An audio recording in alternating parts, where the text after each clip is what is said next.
All right, Dave, we'll get going here. Welcome, everyone. Thanks for joining us on this Sunday night.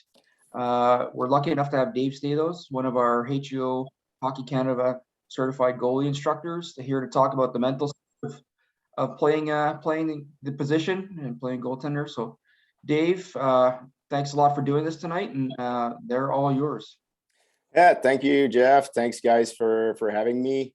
I'll start sharing my screen while people are coming in. Let me know if you can see everything here. Yeah, you're good. Good. And I'm trying to get rid of this bar. I'll try to go in present mode.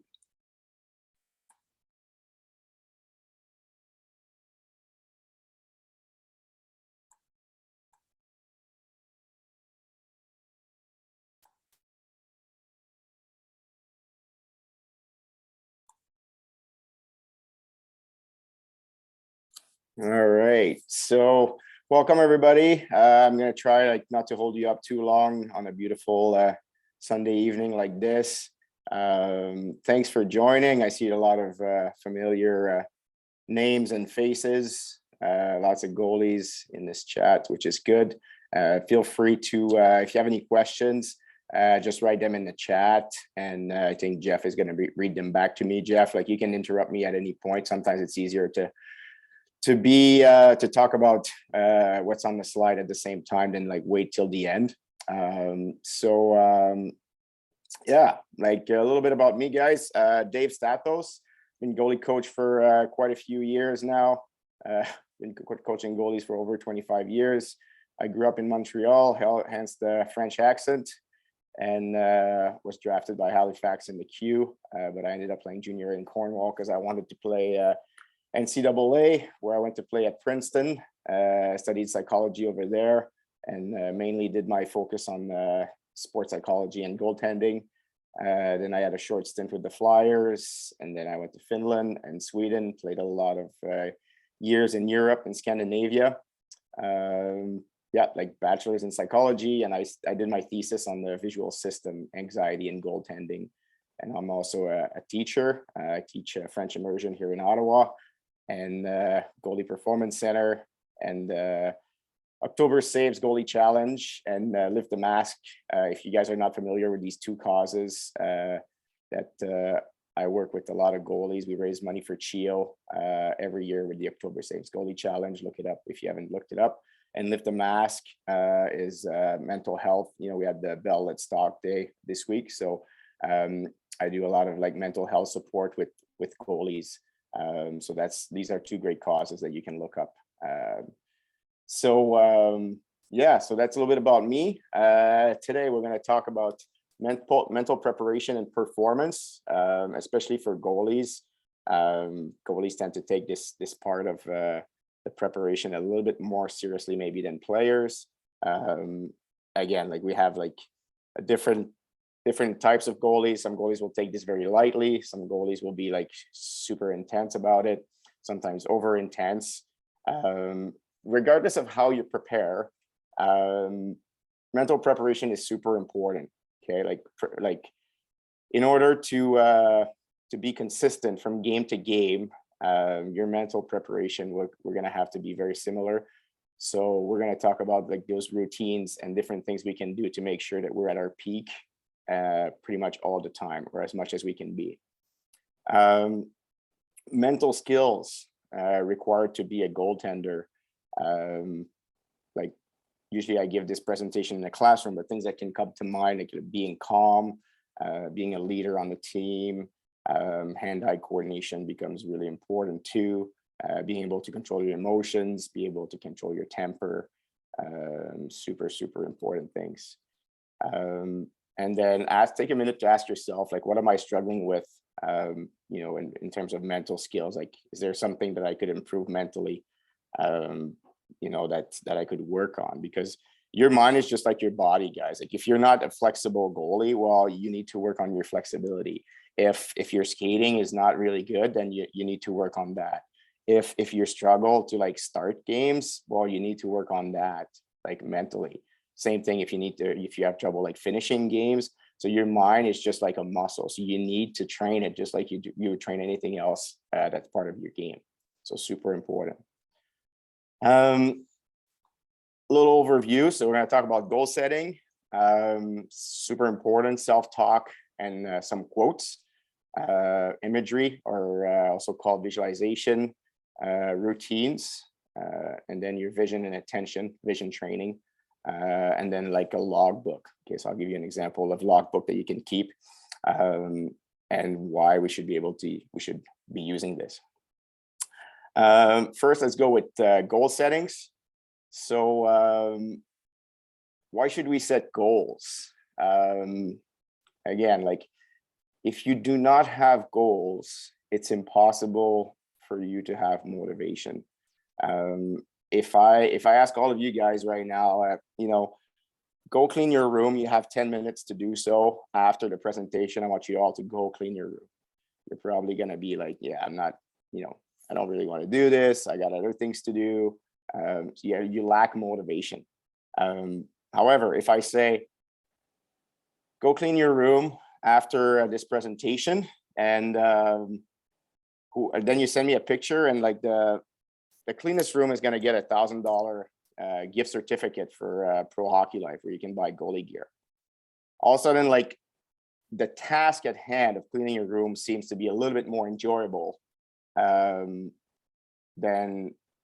the way I said it at the beginning, because there's a reward behind it. So goals allow us to like get a reward at the end, but also justify the efforts on a daily basis that we're putting in. Okay, so sometimes not everything is roses and peaches. Sometimes we got to get through the grind, and we need to set up some goals that will keep us motivated. So when you set up goals, as much as possible, try to follow these 5 steps. So it's called SMART goals. So your goals need to be specific. Okay, so you need to be very precise in what you want. They need to be measurable. Okay, so you need to be able to say, have I achieved it or have I not at the end of the day, at the end of the season, at the end of your career, at the end of practice, have I attained it or not? So that's why it needs to be measurable. Attainable. So is it possible for you to attain it? Do you believe that you can reach that goal? If you don't believe in it, then it's not really attainable for you. Is it relevant? Okay, is it relevant to you? So sometimes we set goals that it's not, maybe your parents want it more than you do. Okay, maybe you're doing this for somebody else. So then you need to ask yourself, are these goals really relevant to you? And then are they time-based? So you need to have a timeline on what you're doing. So that's why I told you clean your rooms, you have 10 minutes. So there needs to be a timeline. So it can be indefinite time. So there's 3 examples of goals here at the bottom. So first one, I want to get better. So yeah, like everybody wants to get better, but it's not really specific, because you're not saying like what you want to get better at. It's not measurable, like, because it's not precise enough. Have I achieved like getting better or not? Like, I don't know precisely at what. Is it relevant? Yeah, maybe. And there's no time attached to it. So not a super great goal to sustain motivation to just say, I want to get better. If you say I want to play in the NHL, well, that's a little bit better, because now we're more specific. Okay, and it's measurable, it's attainable if you really believe in it. And if you personally really want to play in the NHL, then it's definitely relevant. And there's probably like the time-based component that's lacking here. So you probably want to attach, I want to play in the NHL by the time I'm 25, because when you're 45 like me, you're getting a little too old. And then another example, like more precise and probably like a more specific SMART goal. The last one, I want to be in the first 5 goalies drafted at the end of the season.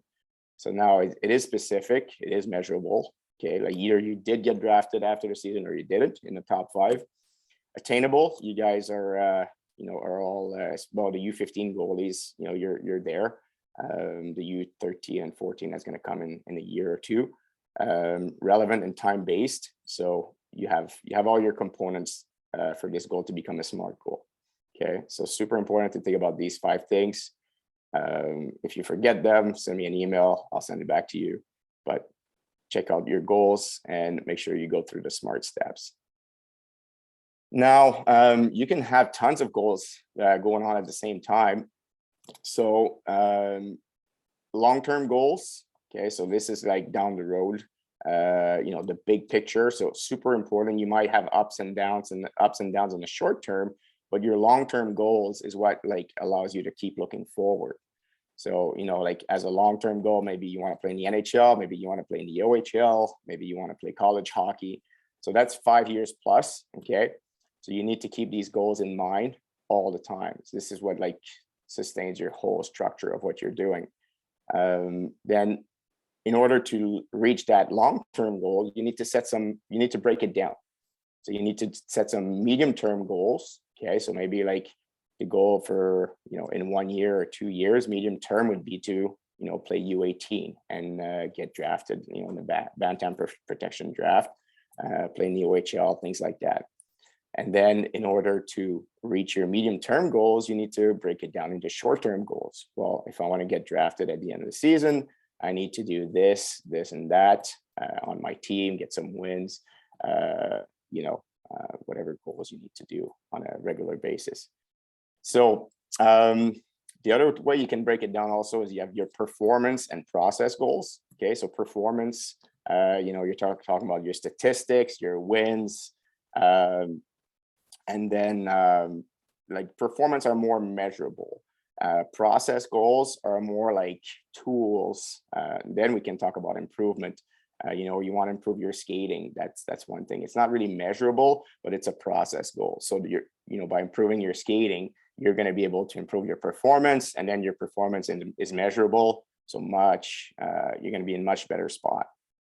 Also, try to split the season into smaller blocks. Okay, now we have we've had like a month-long break, and everybody's going to go into the last stretch of the season. Look at your schedule, see how many games your team has left, and if you're splitting time with your partner, see how many games you have left personally.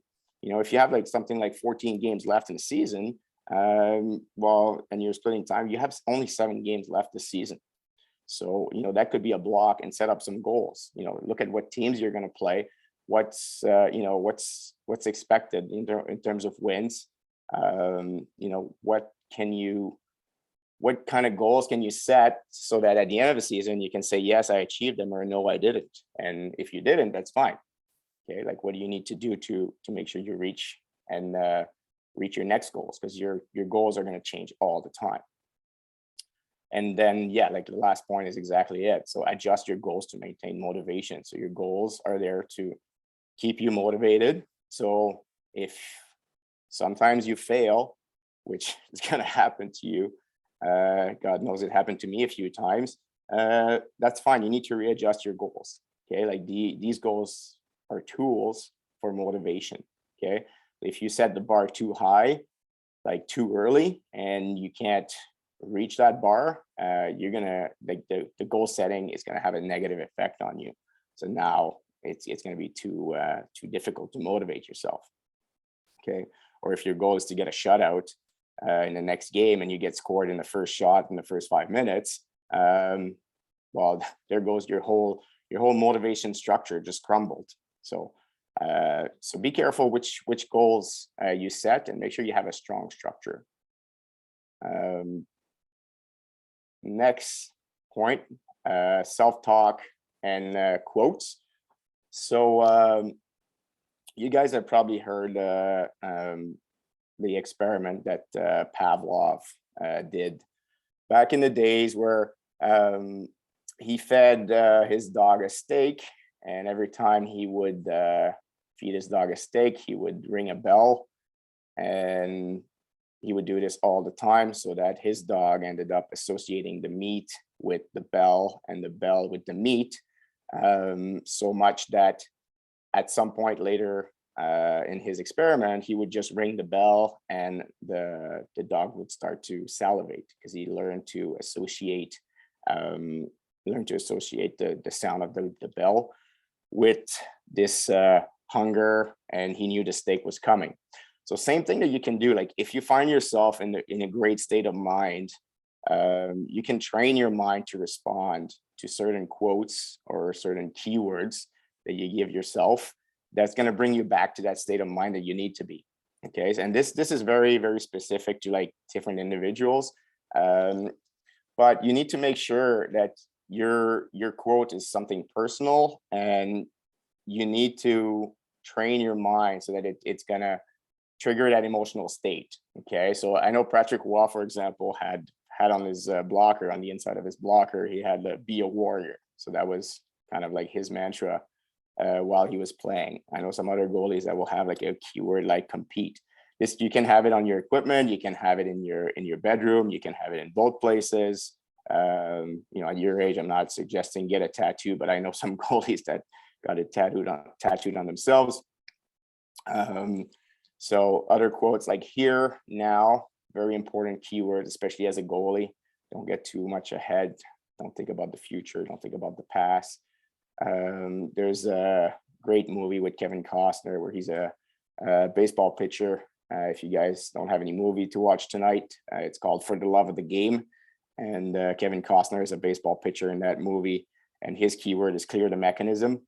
And when he says that, you see in the movie that, you know, the stands and the crowd disappears, and the noise disappears, and everything becomes really, really simple in his mind. So his keyword was, his key sentence was "clear the mechanism." And another one that I've seen is "be a champ." So think about, you know, like things that either like people have told you, or coaches have told you, or maybe like something that, you know, your idol or somebody you look up to uses, and try to find some keywords like this, or key sentences that will put you in the right state of mind. It could be like before games or during games. So super important, self-talk and quotes. Next, we have visualization. Okay, so here's a super important sentence. The subconscious does not make the difference between what is real and what is imagined. So whatever you imagine in your mind, so if you close your eyes right now and you imagine something, like your brain does not make the difference whether you imagined it or actually see it. One example is like if you're driving your car, and you guys are not old enough to drive yet, but let's say if your parents are driving and they're listening to a hockey game or a baseball game or a football game at the same time, very often like the commentators will describe the action. And what your mind's trying to do when somebody describes something is you're trying to imagine it. So whenever you're driving the car, you listen to the description of the game and your mind is trying to imagine it. And that causes interference with your actual visual system with your eyes on the road. So there's more, your brain is more likely to make a mistake. So it could be seen as, you know, somewhat dangerous to listen to descriptive stuff when you're driving. And then, you know, two more examples. So if you close your eyes for a sec, you know, and imagine you're taking a big bite on a big juicy lemon. Okay, and you should have some kind of physical reaction, or anything that, you know, drives you nuts, like nails on the chalkboard. Okay, so just imagine it. Imagine your teacher just put their nails on the chalkboard and it really goes deep into it. Okay, and you can tell, like, just by imagining things, like you get a physical reaction because your subconscious does not make the difference. Okay, so if you're able to imagine a lemon or nails on the chalkboard and trigger a physical reaction, you're totally able to visualize the game, your preparation, and that's where like visualization is really useful. Also important to note, neurons fire in the same sequence. Okay, so whenever you're imagining a movement, if you're visualizing a movement, even if your muscles don't move, the neurons in your body will fire in the exact same sequence that they would if you would be doing the movement. Okay, and confidence. Okay, like there's nothing better than visualization to acquire confidence, because the only way to acquire confidence is through experience. Okay, and you can't just gain experience. Experience comes with time, but the way you can accelerate your experience is by visualizing positive things happening to you, and visualizing your games, and put yourself in those situations that you want to experience. And this will create some experience for your mind, so that when you get into those situations, you're going to be confident, okay, because you've already felt it, you've already experienced it. So for example, nothing more nerve-wracking for a goalie than being in a shootout in a tournament final. Okay, but if you visualize that every day, and you see yourself doing really well and playing well and feeling good, let me tell you, like when you're going to get in those situations, you will have seen it already. You will feel confident because you will have visualized it. Okay, so it's the same. Like, again, your mind does not make the difference between what you experience and what you imagine. Okay, so your subconscious does not make the difference. Okay, if you want to do visualization, there's, you can do it on your own, but there's tons of places on Spotify or online that you can find some visualizations, even like specific to goaltenders. So super important to relax first. The more details that you can add to your visualization, the better. Okay, so imagine all the details, like before you even start seeing yourself on the ice. Imagine which rink you're in, like where the stands are, like what colors are the other, what colors the other team wearing, like what do you see, what do you smell, what do you hear. So if you can incorporate all the senses in your environment, your visualization is going to be better and better and more efficient. And also, it's recommended to imagine yourself in the first person. So you should be in your own body when you visualize. So some different people will, visualize from like a bird's eye view or something like that. So it's always better to be in the first person. So that's for visualization. And if there's any questions, I don't see the chat. So Jeff, you can stop me. I know I'm rolling because I like to talk a lot. We're already 25 minutes into it. Next part after visualizations is routine. Okay, so routines will allow you to access the zone and cancel the noise. And I'm going to show you like a quote from Ken Dryden, who was a goalie for Montreal Canadiens. Played at Cornell University also, and was the GM for the GM or president for the Toronto Maple Leafs not too long ago. Routines are very personal, and they take years and years in the making. So you're going to be working on your routine forever. Like, I know, for speaking for myself, I started having routines in novice, and even when I played pro, I was changing my routines to adapt to different situations. And years and years in the making. So this quote from Ken Dryden, it's from a book called The Game that he wrote.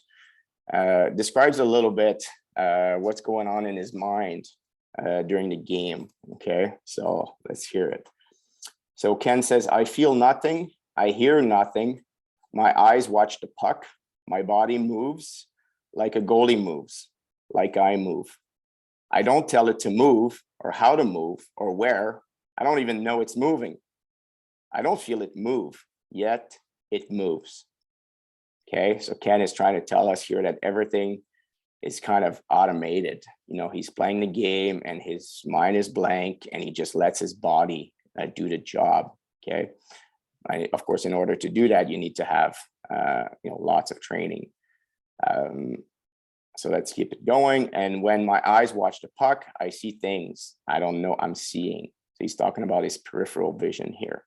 I see Larson and Nedomansky as they come on the ice. I see them away from the puck, unthreatening, uninvolved.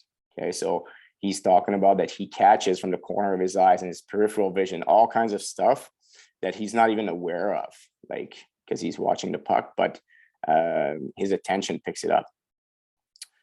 Next paragraph, I see something in the way a shooter holds his stick, in the way his body angles and turns, in the way he's being checked, in what he's done before that tells me what he'll do, and my body moves. So he's talking about, again, like his visual system picking up all kinds of information, whether it's the posture, history of that player, and he just trusts his training to do the rest.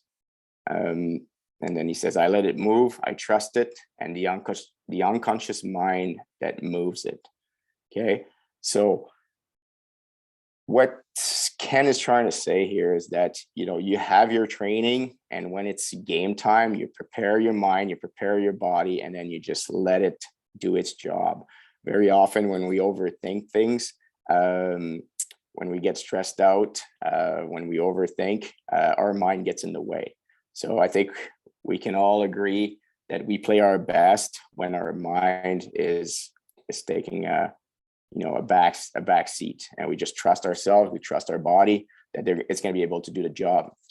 Okay, couple exercises that I picked up, and that's a funny story actually. When I was in Finland, my head coach was speaking Finnish, obviously, and I found that at the start of each game, the hardest part for me was I would do my warm up. I would sit in the dressing room, and 10 minutes before the game, the coach would walk in and start his speech. But the guy was speaking Finnish, so I could not understand a single word he was saying. So I started doing these exercises with my eyes because I wanted to keep busy. And to me, that was kind of a downer at that time. And it took me a while to develop this little routine I was doing. I'm not saying don't listen to your coach, but I'm saying like these exercises came in pretty handy for me. And that's just the background of how they came about.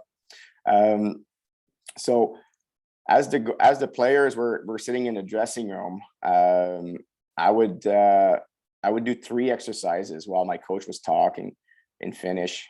So the first one was far close. So I would pick something far in the dressing room, like a player skate across the room, and something closer to me. And I would usually pick something that I can read because I wanted my eyes to be able to focus on it. So, you know, I would like switch from one to the other and try to focus as quick as possible. And it takes a while to be able and see your eyes doing that focus. Just like when you try to take a picture with an iPhone, you know, it takes a split second for your iPhone to focus and the image to be clear. So if you're able to do that in the dressing room, that's going to help you on the ice. Like your crystalline inside your eye is a little lens that needs to stretch and expand and stretch and contract. And whenever like you're trying to find a puck at the blue line and within a split second, it's like on top of you, your eyes need to adjust really quickly. So that's kind of an exercise that you can do to pick up objects close and far. Okay. The other thing that happens with your eyes too is that they converge. As something gets further out, your eyes will like get further apart. And as the object comes in, like your eyes will converge. So these are muscles that you have in your eyes that need to move really quickly and precisely also. So that's one exercise. So far close is one of them. Very similar. Then we have right, left. Okay. So I would pick like something on the right, something on the left, and I would move my eyes from right to left and try to be able to read, okay, and find the 2 objects and read them as quick as I can. So you can do it with your eyes only moving, and you can do it with your head. Okay, so then I would do the exact same thing, but now it's my head moving and my eyes are not. My eyes stay on top of my head. Like my eyes stay at the center of my eye sockets. So that's, you know, the other one is right, left. And my favorite one actually is peripheral vision, where like I would pick a spot, just like I circled that guy's skate there in the Canadiens dressing room. So basically I would pick a spot in the dressing room, and instead of doing a hard focus where when you do a hard focus, you kind of get tunnel vision where like you stop paying attention to everything around you. I would actually do the opposite. I was trying to soften my focus.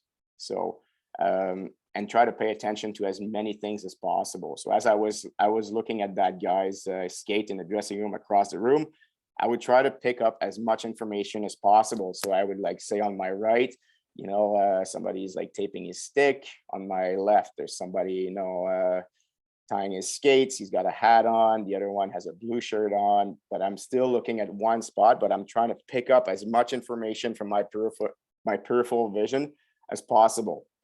So that's the way this helps, is that when you're on the ice, you're going to be looking at the puck, of course, but like Dryden said in his quote there, like you need to, in order to be able to read the play, you need to process tons of information in your peripheral vision, and you need to have access to that. So too often, like goalies get really nervous before games, and anxiety creates that tunnel vision. And now you're just looking at the puck, and those are games where the puck looks really fast because you don't have access to your peripheral vision.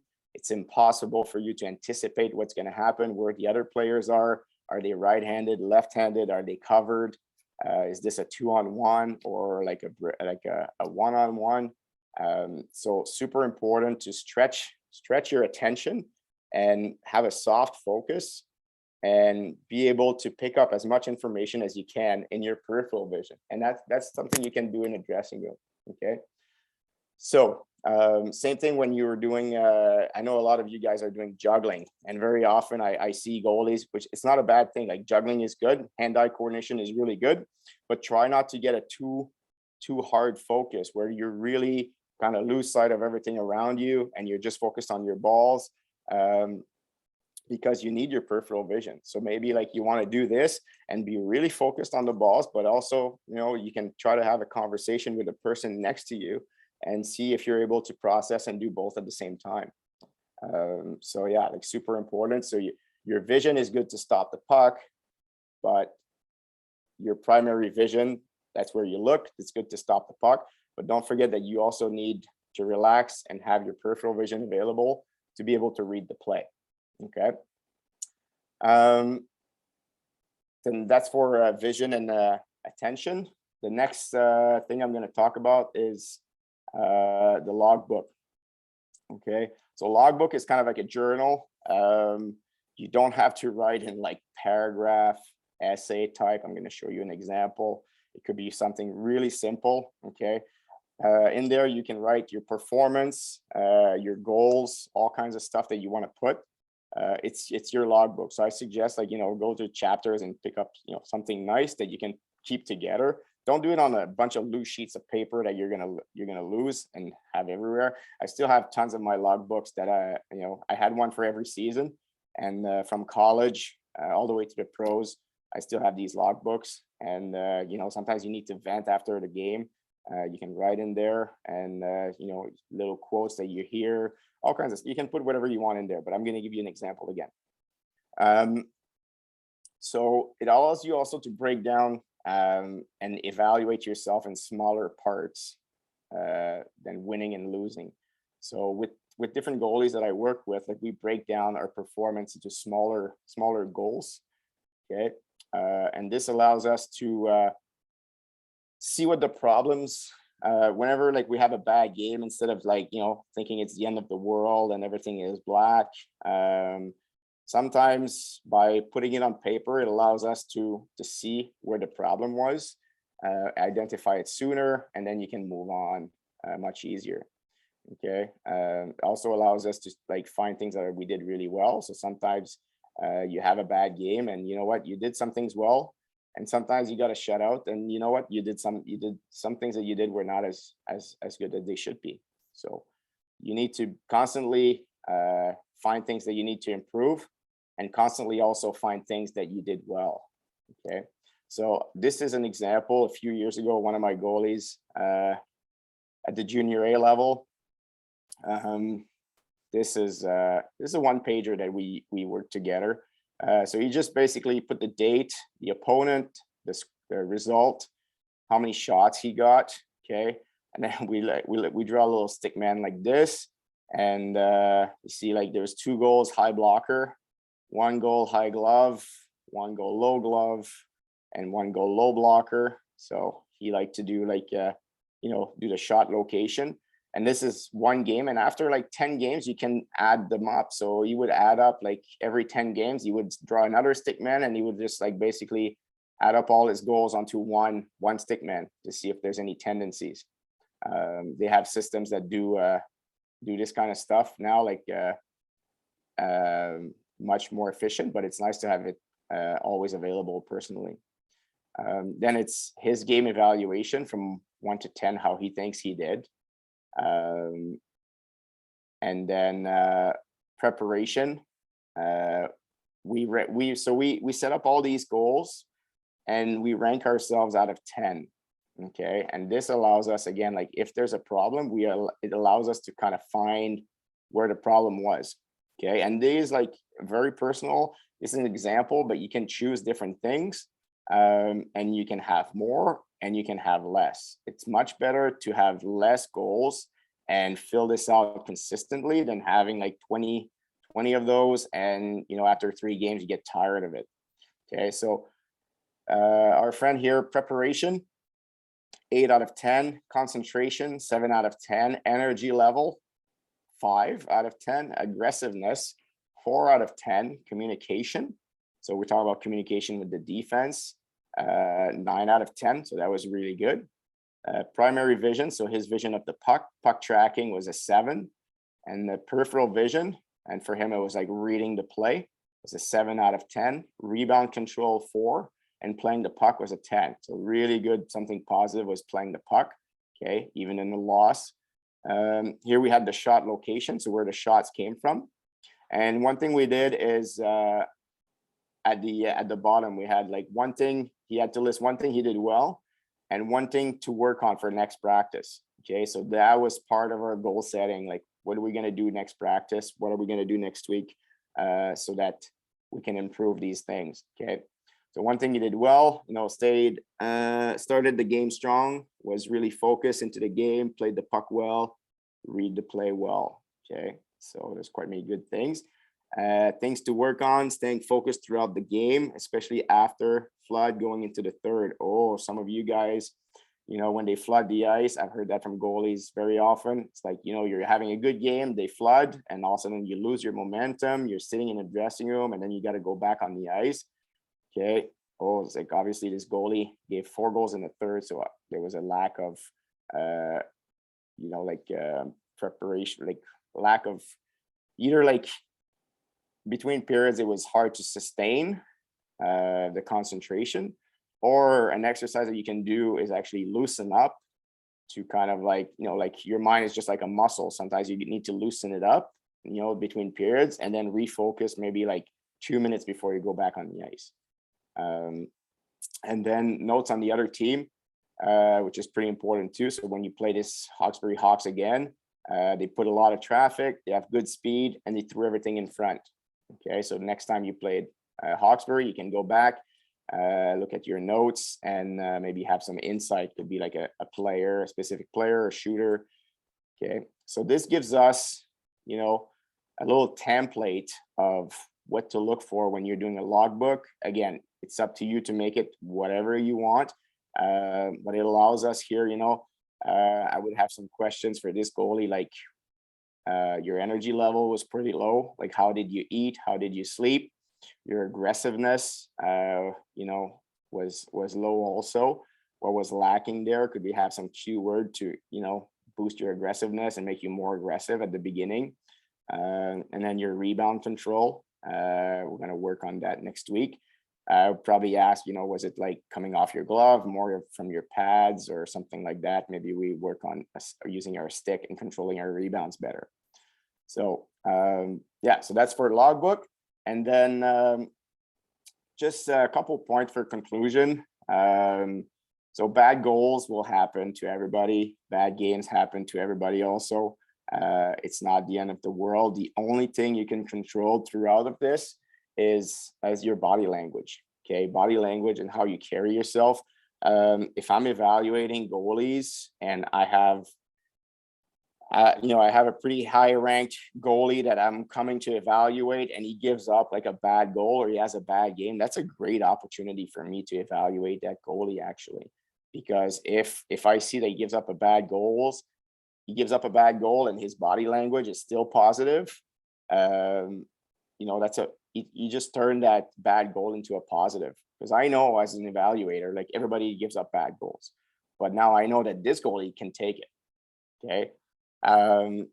Also, as a goalie, think of yourself as, of course the coach is important, but you're kind of like the boss or the principal of the company that's your team. Okay. So if you if you look like you're out of control, if you look like your emotions are taking over, this will affect the whole team. Okay. So you need to understand that, and it's super important. So imagine, for example, like, on Monday, your principal at school rips his COVID N95 masks and he throws it against the wall and he says, "I can't take this anymore," or she says that, and she starts or he starts crying in front of other students. How would you feel as a student? Would you feel like you're in good hands at school? Would you feel safe? Would you feel like things are going in the right direction? Or would you absolutely panic? And I'm sure like some principals are scratching their heads, like, you guys are all going to school. I'm sure some principals like are really having a hard time right now. But you know what? Like, when they're at school, they need to step into that role that, they're a leader and they're leading the school, and student safety depends on them. And it's the same thing as for you as a goalie. Okay, like, your players show up at the rink and you guard the net for the team, and that's your role. And players need to believe in you, and you need to carry yourself properly, and you need to show that you're always going to stay positive no matter what you get through. So that's super important. The other thing is like quicksand. I call it quicksand. Like, whenever like you start a game and you step on the ice and you feel like something's wrong, and then one thing goes wrong, and then another, and the ability to make the best out of the bad games and not making it worse on yourself. I saw goalies like walking out on their teammates, smashing their sticks, all kinds of stuff. So try to, you prepare as much as you can, and then these things are going to happen sometimes for whatever reason, and just, ride the wave and try to get through it. Okay. And try to stay positive. One good trick too is breathing. Okay. So like, don't forget to breathe after goals. You can have a little routine. I know for me, like, every time I get scored on, and I still do it in men's hockey, I just skate down the ice, skate in the corner, touch the board, and come back in my net. It takes about 30 seconds. And by the time I get back in my net, like, it's time to drop the puck again. So so like, have little routines like that. I even do it actually when my team scores, because I don't want to get too high. Usually right after my team scores, I've been doing this since college. I don't celebrate. I put my head towards the corner. I go touch the board and I come back. So that was kind of like my routine, and I used it for both when I got scored on and when my team scored. Sorry.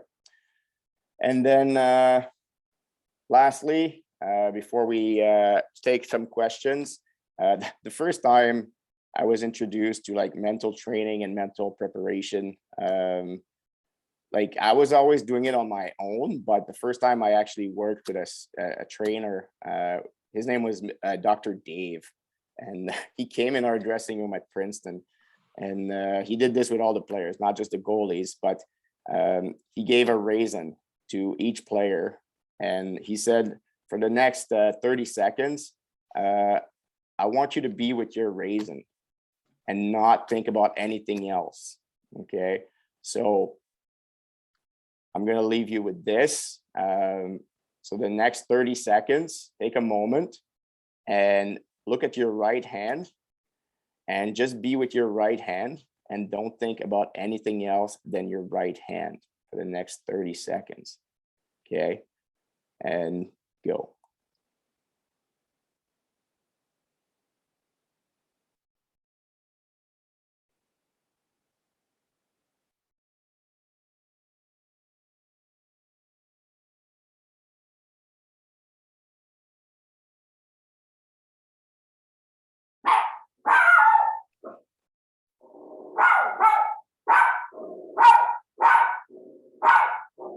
All right. So I'm sure some of you were able to do it very nicely. I'm sure some of you like pay attention to what kind of thoughts like were entering your mind. You know, some of you guys were probably thinking about the football game. Some of you guys were like, you know, thinking about how stupid this is. And our mind is like thoughts are popping in our mind all the time. And anyway, that was a great exercise. Like if you really pay attention to like it's okay to have all these thoughts, and the more you hang on to them, the more you fight with them, the more they're going to stay, the more you're going to feed them, and the more that, you know, thoughts pop in your mind and you just let them go, the easier it's going to be to just like, you know, let them go, and at some point they're just not going to pop in anymore. But it's okay to just like accept them and let them visit you and let them go after. So final slide. If you have any questions, I put an awesome picture of our friend Ilya Brizgalov. If you guys, for the younger goalies here, U18, U13, if you don't know who Ilya Brizgalov is, I encourage you to go on YouTube after the presentation and look at the Ilya Brizgalov interviews, and you're going to learn about the mental side of goaltending. So Jeff, if there's you see in the chat if there's any questions. Awesome. Yeah. Thanks for that, Dave. We do have one right now. Just in terms of practice, we know that we're going to get better. Like our job in practice is to get better, and that's where we're going to improve. Do you have any tips or tricks or to increase compete level in practice, so that you're focused on not getting scored on just as much as you are in a game situation, so that increasing your compete level? Absolutely. So the one thing you can do in practice, like you can count shots versus goals. Okay, so I'll if I see like I'm on the ice and one of my goalies like, you know, is not looking so good, I'll be like, all right, how many are you going to give up in the next 10? And then I'm going to be counting goals and cheering when he gets scored on and try to make him upset a little bit, you know, trigger some emotion. The other thing that I was doing when I played, and I encourage goalies to do that, is I would chirp at my teammates all the time. Like I would just like every save I made was like a woohoo, and my teammates would score on me and they would chirp at me. And you know what? As long as it's done in a friendly, like not negative kind of way, like teasing each other will bring, and that like brings communication on the ice. Like everybody brings their level up. And for me, that was the biggest way, like just constantly be vocal on the ice in practice. And yeah, like I really didn't want to get scored on because I would hear about it like for the next 5 minutes. So awesome. I don't see any other questions. You guys have any questions, you can send it through the chat right now, or you can unmute your mic if you have anything.